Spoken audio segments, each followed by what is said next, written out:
नमस्कार दोस्तों, welcome to technical stuff. रक्षा मंत्रालय ने एक बड़ा फैसला लिया है। जी हाँ दोस्तों, रक्षा मंत्रालय ने कहा कि 25 साल से भी ज़्यादा पुरानी सेना के राज अब खोले जाएंगे और सरकार इन रिकॉर्ड्स को पब्लिक कर रही है। क्या है ये सारी चीज़ें आज जानने वाले हैं हम इस वीडियो में, तो चलिए जानते हैं। आप सबको मालूम है कि भारत ने अभी तक कई लड़ाइयाँ लड़ी हैं, सैकड़ों मिशन पूरे किए हैं और इसके बारे में कुछ जानकारियाँ तो हमारे पास होती हैं और कई जानकारियाँ हमें नहीं मिल पाती है क्योंकि ये पब्लिक डोमेन पर उपलब्ध नहीं होती है। लेकिन अब सरकार ने इस बात की पहल कर दी है और खुद रक्षा मंत्री राजनाथ सिंह ने ये कहा है कि युद्ध और जो अभियान हुए थे उससे जुड़े इतिहास को आर्काइव करना और उन्हें गोपनीयता सूची से हटाना और उनसे जुड़ा जो भी कलेक्शन है उस नीति को अब मंजूरी दे दी है। रक्षा मंत्रालय ने इस बारे में खुद जानकारी दी है कि युद्ध इतिहास के समय पर प्रकाशन से लोगों को घटना का सही विवरण उपलब्ध हो पाएगा, यानी उनको सही जानकारी मिल पाएगी। और जो कि कई बार हम लोग अनुमान लगाते हैं कि ऐसा हुआ होगा या ऐसा हो सकता है, यानी कि यहाँ पर एक ये समस्या जो है वो अब हमारे मन में नहीं आएगी क्योंकि हमारे पास एक्चुअल डेटा होगा मिनिस्ट्री ऑफ डिफेंस से।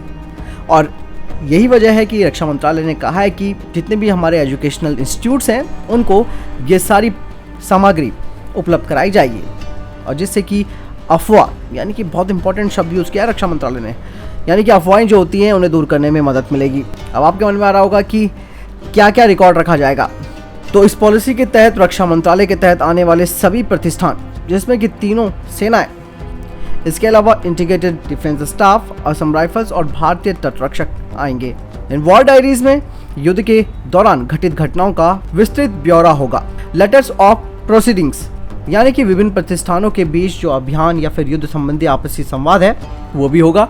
और ऑपरेशनल रिकॉर्ड बुक, यानी कि अभियान की पूरी जानकारी सहित सभी सूचनाएं रक्षा मंत्रालय के द्वारा इतिहास विभाग को भी मुहैया कराई जाएंगी और रक्षा मंत्रालय इन्हें खुद सुरक्षित रखेगा, उनका संग्रह करेगा और इसके ऊपर इतिहास लिखा जाएगा।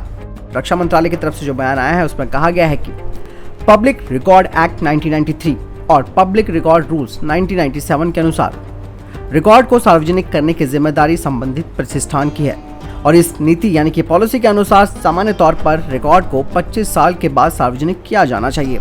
और बयान में रक्षा मंत्रालय ने यह भी कहा है कि युद्ध या उससे जुड़े अभियान के इतिहास के संग्रह के बाद 25 साल या उससे पुराने रिकॉर्ड्स की संग्रह विशेषज्ञों के द्वारा जांच कराए जाने के बाद ही उसे राष्ट्रीय अभिलेखागार में सौंपा जाना चाहिए। आपको बता दें कि रक्षा मंत्रालय ने यह भी कहा है कि युद्ध और अभियान के इतिहास के प्रकाशन के लिए विभिन्न विभागों से उसके संग्रह और मंजूरी के लिए इतिहास विभाग जिम्मेदार होगा। रक्षा मंत्रालय के द्वारा जारी बयान के अनुसार इस पॉलिसी में रक्षा मंत्रालय के संयुक्त सचिव के नेतृत्व में समिति का गठन किया जाएगा, जिसमें थल सेना, नौसेना, वायुसेना के प्रतिनिधियों, विदेश मंत्रालय, गृह मंत्रालय और अन्य प्रतिष्ठानों और जो प्रतिष्ठित इतिहासकार हैं उन सबको इस समिति में शामिल किया जाएगा और ये समिति युद्ध और अभियानों के इतिहास का संग्रह करेगी। तो ये बहुत ही इंपॉर्टेंट कदम रक्षा मंत्रालय ने उठाया है और अब उन्हें पब्लिक डोमेन पर लाया जा रहा है, जिसके लिए विशेष पैनल भी बनाया जा रहा है जिसमें कि तीनों सेनाओं के कुछ अधिकारी होंगे।